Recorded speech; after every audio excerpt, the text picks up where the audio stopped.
Welcome back to another episode of From the Petty Corner. I'm Petty Diana, and today I have UFC Lightweight T-Rex Terrance McKinney here with me. Welcome to the Petty Corner, Terrance. You know, I'm all about the pettiness. You know, like when Israel knocked Alex Pierre out and then he went to his son, dropped down and shit. You know what I mean? A little pettiness, nothing wrong with it. You know what I mean? Sometimes, you got to stun on the haters. Yes, we love Petty Kings. Yeah. And Happy New Year. And I just wanted to say congratulations. I saw your post the other day that you are welcoming a baby girl this year. I'm excited. Yeah, super excited about that. It's my princess and God's princess. You know, I just want her like dedicated to God, just like mine was, and I know He's gonna bless her all throughout her journey. Is this your first girl? Yeah, this is my second kid and the last. So Aw, I only I have think boys, two so two's enough. I'm done. I got a son, got a daughter. yeah. You know, God's No, too two's good a for good me. number because three's a Yeah, crowd. yeah, exactly. Yeah, but I don't have a girl. But I know like daddy's girls, so it's gonna be amazing. Oh Lots of yeah, my blessings for son you. got everything she wants. No telling how it's gonna be for my daughter. So What goals do you have this year? Do you like pick a word or anything, or do you set goals for when New Year starts? just be strategic, and I want to finish with 3-0 in the year, and starting to get a ranked opponent at the beginning of next year. Awesome. So you want to fight 3 times this year then? Yes, ma'am. Yes, ma'am. I'm excited. You're one of the most exciting fighters. Like anytime that you are on a card, it's like someone's getting knocked out, and it's just super exciting. You have the fastest knockout in the lightweight division. You do have a fight coming up in Saudi Arabia against Hadzovic. How do you feel going into that fight? I feel great, spiritually, mentally, physically. This is hard as I work, and it's like I tell people, it takes an army to go to war, you know. And I couldn't be here without my teammates, my coaches, and my friends, and everyone just helped me stay on the straight and narrow. Uh, and I think it's all going to pay off come February 1st. But is this your first time fighting in Saudi Arabia? Uh, First time fighting Saudi Arabia, yes, but not my first time there. I got to travel there actually not too long ago. I did a grappling match out there against Sydney Outlaw. So I know like time zone. I know what I got to do to get a custom and get on the right sleep schedule. So we're just making sure we're hopping on that 2 weeks out. Once I get 2 weeks out, I just adjusting my sleep schedule. So we're ready to compete in that early morning time. So are you flying there 2 weeks before, or are you just going to start adjusting here, and then when you fly there, like you'll be good? I'm flying out a week and a half early that way, so I can get through that jet lag before I'm cutting weight and stuff. But that's it. It sucks to cut weight and then be fighting the jet lag at the same time. Like I feel like it was really damaging to my body, and I wasn't able to compete the best of my ability in Brazil. So just making sure I'm adjusting and doing this time right as a professional. Okay, and you have like a very strong wrestling background. Like you did high school and college wrestling. You even went to Notre Dame, wrestled there. But when you're fighting in MMA and the UFC, you mostly do striking, and you're really good at it. But do you have any plans to start using your strong wrestling background? Uh, a little bit. Sometimes I just think it's pussy and boring. You know what I mean? And I think I'm taking the easy way out. But my coach is really evolving my brain and making sure I'm being a complete mixed martial artist. Because when the takedown threat is imminent, a lot of strikes start to open up, and you really get people start flinching and dropping their hands, and that's when the clean KO shot's gonna come. So yeah, just making sure I remember that I'm a mixed martial artist, and not just here for the fans. I'm here to feed my family, so just making sure I'm making sure there's no stone unturned. So. Yeah. And I know you said like wrestling's boring and stuff like that. I do kind of get that. Because like the casual UFC fans, they're like boo, like this. I hate when they boo because it's like you don't understand what's going on right now. Like this is like high level grappling. Like this is amazing what's going on. So I love to see it personally, but I do see how some people see that could be boring. But No, I love to see it too, but like I said, I try to tell fighters now, like it, like that stuff is like you guys seen Makayev got kicked out of the UFC. Like, it's not just about being a great fighter; it's about being an entertainer. Now, sadly, it's not. You know what I mean? So, just making sure I'm attacking the audience in the right way to make sure that my job's secure. Because now that I got 2 kids, like that's just most important to me. That doing unnecessary things to keep my job so that my family's fed. Yeah, but we love well-rounded fighters. Yeah, yeah, I'm gonna be well rounded now. Like I said, I had to realize like uh, stop focusing on winning and losing. I just focus on performing the best of my abilities, and that's what I'm gonna carry out throughout my fights from here on out. And what is like your inspiration to fight? Do you have like an fighting idol or just like something that drives you? Uh, Mike Chester influenced me to fight. Just seeing all, cause like I came from a lot of trauma, a lot of obstacles I had to face, and just seeing him, his dad died, and seeing him still push through and win Ultimate Fighters, stuff like that motivates me. Just seeing how my mom was in a gang and she kept fighting for us to have a better life, stuff like that motivates me, and just seeing people come from nothing and changing their whole life around. Uh, and like it's only by the grace of God like that's able to happen, and just seeing people boldly like declaring Jesus as their Lord and Savior and seeing all the success they got. I want to like be the same way. Like I want to bring as many people to God as I can. So like, and I want to see like my success was not me. It's like I said, it's all glory to God. Okay, so speaking of your mom, you were born in Chicago. She was in a gang there, Yeah, my and mom's then you out. guys. Oh, Oh, sorry. Go ahead. stop. You finished talking. Sorry. Okay, so then from Chicago, you guys moved to Germany, right? At what age were you when you moved there, and what was it like moving for you? That was a culture shock because like there, you learn you like the language stuff you taking in high school. Like you're taking that in like fifth, fourth grade, starting to learn a different language. So that was a culture shock. That was cool, and just being to experience a new culture. Like the chocolate's so good out there. It was uh, it was nice to see like real snow because like, and while I was there, when it snowed, it was like maybe like not even an inch of snow on the ground and it'd be gone the next day. So it was cool to experience that. What age were you when you moved to Germany? Probably like 9 or 8, Oh nine wow! or eight, yeah. And then when you moved back to the states, you ended up in Washington, and then I'm guessing that's kind of when you went through high school and college. Then you started MMA. That's when you made that connection with Michael Chiesa. But wait, what age were you when you moved back to um, the states and to Washington? I was in fifth grade, like 11, and we ended up in Davenport because my mom married a guy named Ross. That's where he was from. So we lived there for a little bit, but it was kind of racist. I was probably like the only black kid in my class. So we ended up moving to Wow. Spokane, where it was a lot better, and that's kind of where I got to build a name for myself. So the journey's been amazing. So how did you like overcome those struggles, like being a new kid, being a person of color, and like how did you deal with all that? My mom had a strong faith, so like she was a great mentor for me, and also like I used to watch like what was it called? Like cops and stuff and like prison shows, and like it kind of was bad, but I used to fight at the school because in jail you fight and then everyone respects you. I was a kid, so that kind of stuff like I grew up watching because we only had certain channels. So like we would see Jerry Springer, cops. So like I was like, oh, if I fight at school, everyone's gonna think I'm cool. Like I was thinking smart, but not smart. You know what I mean? I'm a kid, so I was just taking what was in my environment, what I learned. And the funny thing is, it worked. I fought at school, and everyone knew me, and I was a cool kid. But as I realized, it's like I didn't have to do that. You know what I mean? So Yeah.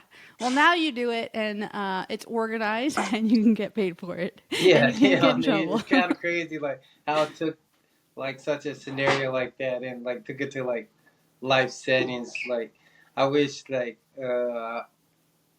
I wish I would have learned a little bit better. Looked at the bigger picture. It's not like you had to fight. It was just a person standing firm in what they believe in. Like a person that's like stand on their morals. So that's what it really what came down to. That's what people respect. Yeah, but everything that you go through, it's for a reason. And now you're a parent and you can teach your kids from the lessons that you learned from the right and wrongs that you've done. So you can pass it on to your kids. Exactly, exactly. So that's a blessing. Straight up. Okay, so then you went from Washington and then you went to a local college in Idaho. And then from there, you went to Notre Dame. But then you moved to Texas and now you're in Florida? I Yeah. don't know if I missed anywhere else. No, you got it right. You got it right. So yeah, I lived in Texas for a little bit, Fort Worth, and then I've been down here since July. What drove the move for you to move from Texas to Florida? Because I know you moved to Texas to train with Kevin, right, correct? Yeah.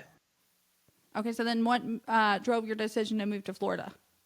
Uh, just wanted a better situation for myself, my family, and just have more structure.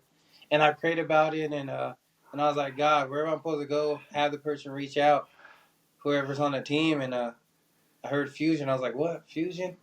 Like for a second, I was thinking about like a fight league that's close to Montana, but then God showed me again. He was like, no, Fusion XL. And then I was like, whoever if I'm actually supposed to go there, have them reach out. And then Phil Rowe reached out twice, and then I talked to my prayer team, and that's just where I was meant to go, and it's been a huge blessing ever since. And the skills and the leaps I've made in only a couple months being with this team has been incredible. Shout out to Julian Williams. Shout out to Manny. Shout out to Edmund. Shout out to Mike. And everyone that's on the team, like my teammates, Mike Davis, Angel, Julio, uh, just everyone's been so incredible. And Leo Machida just being able to be around such great talent, it's been detrimental. And I knew it was God's plan when I got here because like everything's just been falling into place. How do you feel like you've evolved training at Fusion? Everything, like I said, I'm thinking about mixed martial arts. I'm wrestling more. I'm doing jujitsu more religiously, and I'm actually running, doing sprints. Like I'm actually being a student of the game, and instead of trying to take shortcuts, just because I know I'm a powerful person. So hopefully we see some new secret weapons in your next fight coming up. You guys might not be able to see them because, I know God's gonna bring me to victory, and I think we're gonna make this one look easy. I love it and I can't wait. Um, okay, we talked about your inspiration and your idols, but I just want to know what's your favorite discipline? Is it boxing? Is it jujitsu? Is it Muay Thai? Uh, I've been coming to like fall in love with jujitsu again and the Muay Thai. I just feel like those are the two most deadly martial arts. If you can really learn there, because then you can fight at any range. And like I said, like anyone can stand up and throw a punch, but it takes a real student of martial arts to be able to submit someone on the ground and control the human body. Yes, and hopefully we see a brown belt soon in your future. Oh yeah, I'm gonna make sure I get over the black belt because, like I said, I want to be a coach once I'm retired. So I'm gonna take the necessary steps to have the accolades to do so. That's a perfect entry because I was going to ask you, like, where do you see like your UFC career in the next 3 years, and like, what would you do if you weren't in the UFC? After I get this done, get the belt, I'm retired pretty much. I don't care about defending it. I just want to show the people because just winning at the belt in my weight class is gonna speak for itself because it's one of the toughest weight class in the UFC. I feel like. And people just gonna. I just want people to know, like, once it's all done, like God was with me. You know what I mean? Like this was only possible because God gave me the favor to and chose me to complete this destiny. And I want to start a gym, and I want to just help people reach their goals. And I want it like as a family foundation, a place where you can get counseled, a place where like we pray together, and something that's just gonna really touch lives because like that's what's most important. It's not just about my legacy; it's about building a legacy for people that they won't forget. So like I just want to give back the same way God gave me back my life and gave me this platform. So I love it. And where's your ideal place to open a gym? Would you stay in Florida or would you move back to Washington? Wherever God sees it fit, I know when it's time to open up the first facility. He'll tell me where to do it at. I love it. And what are your final thoughts going into this matchup against Hadzovic? I just hope we both make it safely home to our family. I know he got a family, so just me getting a victory, but not boasting in myself. We're in Saudi Arabia, so I just want to show people how great my God is, and to give him the glory after victory, and know that like all this can be going in an instant. So like I just won't take this for granted, and I'm gonna continue to train hard. I'm gonna show him love, give him a hug, and wish nothing but the best for his family. But like I said, there's no hate, there's no animosity. We're just all here to do our job, and yeah, I might even say a prayer for him because like I said, you know what I mean. It's easy to get discouraged after losses, and I've been there, and I'll tell them the same thing. Like I've been in this losses. Don't give up. This is for true love. Get back up and go do it again. I love it. Do you have any family or friends traveling with you to Saudi? No, only person I need by my side is God. You know what I mean. So, Yeah. Who's going to be in your corner? Julian Williams, Mike Sergoli. I can't say his name right now because I'm new to the team, so I still got to figure out how to say his last name. But yeah, he'll be in it. Dom, probably will. We haven't fully decided on the third corner, but pretty much my whole team there. Mike Davis, Lucas Alexander. We got Mike Conley coming as well to be a body for us. So like I said, I got the whole army there with me as I go to war. So I'm excited. Don't get too down on yourself about the names. Like, I would literally talk to people and I won't pronounce their names right. Or, like, when we're talking about people, and my son will sit here and roast me. Nah, I never been good with a name on face person for sure. I know I'm terrible with it. Okay, so my podcast is predominantly Power Slap. Um, Power Slap will be in Saudi Arabia the same weekend as you. They will be fighting or having their matches, whatever you want to call it, 2 days before your fight. Do you have any plans of going to it? If I can, I'll go. Why not? I always want to go to Power Slap events, so if I can slide in there, yeah, expect me to see me there. Would you ever do it? Hell no. I'll Okay, never. I I will could, say this though, because I'm a I fighter. I ain't like just gonna when Power let Slap them first came slap out, I me was for like, oh, free, this you is know. like stupid, right? No, But I then like like that. I I like that. I'm just not a person to just sit there and get slapped without retaliation. So yeah, and I they will. might slap me and just out of instinct, I might just slump them. Like I can. There's Yeah. no pause in my reaction, so I couldn't No, do it. but I have to admit, like when I first like saw it come out, I was like, "Oh, this is stupid," but like Dana's butting this out, so I'm gonna tune in. And I didn't really know what was going on, but then like once I fully understand like the rules and what goes on, it's like, "Oh shit, like this is actually interesting." It is. And It's pretty savage for sure. Yeah, yeah, yeah. no, no, it's awesome. So if you do get a chance to go, I hope you go, and then you'll have to let me know like what your Yeah, experience was like and yeah, all that. yeah, yeah, yeah. No, they be having the stars out there, so if I can make it, yeah, I'll definitely pop in. Yeah, because honestly, like being there and watching it live is completely different than seeing the clips online or just like watching the show, on Rumble or whatever platform they're gonna go to next. But everyone needs to go to a live show once in their life. So Yeah, because it's guaranteed knockout, so like, you ain't yeah. losing on the entertainment. People will Oh, get fucked. and they got like they got a super heavyweight, they got a light heavyweight. Um, they got the Jackie and Sheena rematch. If you follow Power Slap, that's like the most anticipated rematch coming up on that card that's in Saudi. And then they got another super heavyweight. The super heavyweights is always almost always knockouts. Yeah, facts. All right. Well, Terrance, I just want to say thank you so much for being here. I really appreciate your time. I am so looking forward to your fight. Like I said, you're always an exciting fighter. And I wish you the best. God bless you. Yeah, God bless you too. And I'm wishing you all the best too. Keep doing your thing, and like I said, you gotta always remember to shoot your shots. Maybe it might not feel right or you're scared, but always shoot. You know, you never know who's gonna respond back. So keep doing your thing. yes, I really appreciate you. But I'm gonna be tuned in. I might even do like a watch party or something for that fight. Awesome, So, awesome. Tell them to keep their eyes on the TV because this one's gonna be quick. yes. Yes, always with you. They're always quick. Do you have any sponsors? I know you shouted out your team and everything. Do you have any sponsors or anything you want to shout out before we get out of here? Shout out to Vaya. Shout out to anyone who's putting money in my pocket. So shout out to KO Reps. Shout out to Fusion Excel. Most importantly, shout out to my Father in heaven. You know what I mean? Like I said, he's been able to help me survive these couple months when I didn't have the most money and help me get through tough times. And I couldn't be more grateful. Yes. Well, like I said, thank you so much for being here. I really appreciate your time.